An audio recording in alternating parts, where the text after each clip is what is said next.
Jamal, we talked about the bench all season. Obviously, an area of potential concern heading into the playoffs. How do you think those guys have fared so far? They're doing good. Just trying to stay on CB. I think he has so much potential. He knows how to play the game.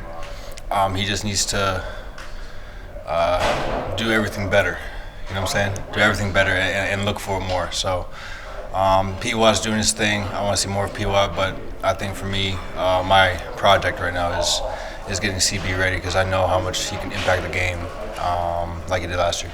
What impresses you about Aaron's kind of ability to adapt to whatever you guys need on a nightly basis? Like, he's got to guard AD and lock him down. He does. If there's an opportunity to score, he does that for you guys like last night. I think it's amazing when, because he's just so selfless. Always doing whatever is needed. You know, sometimes it's underrated him and KCP. You know, with what they do for our team, and how they bring it every night. You know, that's something you can't. That's priceless. So. We would not be here without him. He's such a talented dude and such a team guy. That's what makes everything work. Last night, Jokic said that Game 4 of the Western Conference Finals was probably the hardest of your all's lives. What do you remember about that made it such a difficult game? Wait, sorry, I was on that. Say it again. Jokic said last night after the game that Game 4 of the Western Conference Finals, when you guys closed it out a year ago, was the hardest of your all's lives. What do you remember that made it so difficult to close out that series in a sweep? The other team was playing hard. I think it's simple as that. You know what I'm saying? No one wants to get swept and got alone twice, and that's such a big organization. You know what I'm saying? They diehard fans, so it's always loud in there. They build up that energy and that emotion, and you know. Like I said, they're playing hard, and that's tough to deal with. You know, you can't relax for possession. They're always trying to bring positive. When you're losing, you're always trying to bring positive energy or look for it. So, as the guys that are trying to close it out, you gotta stand there next and just try to limit your mistakes as well. Jamal, how would you grade your play through the first 3 games of this series? That's what you guys do, man. I just go out there and play. Honestly, I try to do whatever I can do to win, and sometimes I don't shoot the way I like to shoot or know what I'm capable of, but I know I can do other things on the court that can help us get it done, and that's the ultimate goal. So, I'm not worried about some of my shooting slumps or whatever you want to call it. As long as we're getting the dubs, that's I'm good. Hey, Jamal, I've heard people talk about Aaron's with the late as a utility guy. Is that an adequate description, or is that not even giving him credit that he needs? I don't think that gives him enough.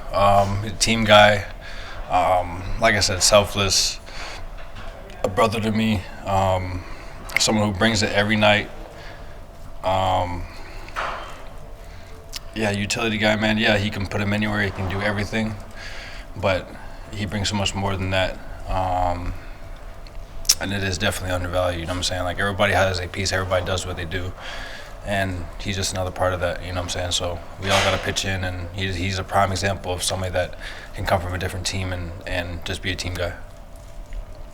For a long time, this offense was mostly you and Jokic, or maybe at times. Do you feel like it's grown over the years? Maybe that assist network is a little more fleshed out these days? Yeah, I think what Jokic said yesterday at the podium was great. It takes time to build chemistry. I always talk about, why do we work so well? I think it's just because of the chemistry. We built it over the years. I've built bonds with these guys off the court. You know what I'm saying? Like, so when we're playing basketball, there's a lot of trust. There's a lot of belief. There's a lot of there's less doubt. There's more comfort. You know what I'm saying? There's a lot of these things that have been built up over time.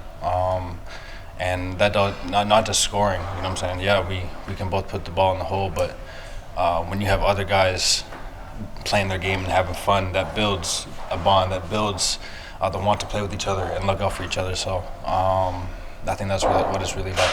To that point, where do you feel like you've seen Michael Porter Jr.'s kind of playoff play evolve over the years? Man, just confidence. Like I said, I think a sense of comfort for him, knowing that we're trying to find him, and he's shooting the ball with so much confidence.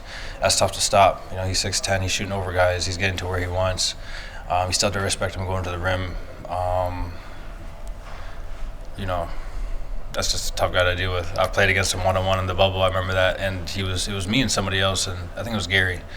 And I'm like, man, this guy's good. Just if you're playing, just give him the space. You give him a couple dribbles, you can get to a spot. He can raise up over you and shoot.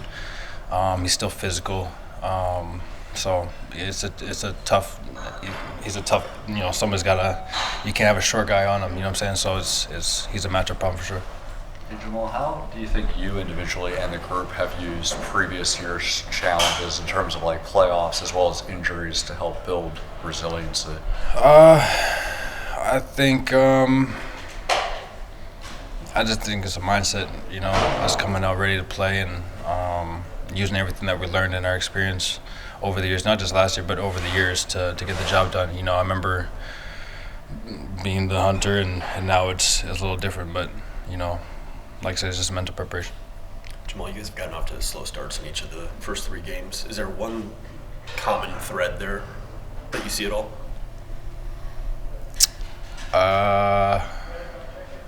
You know what I'm saying? I know what you're saying. I'm thinking. I think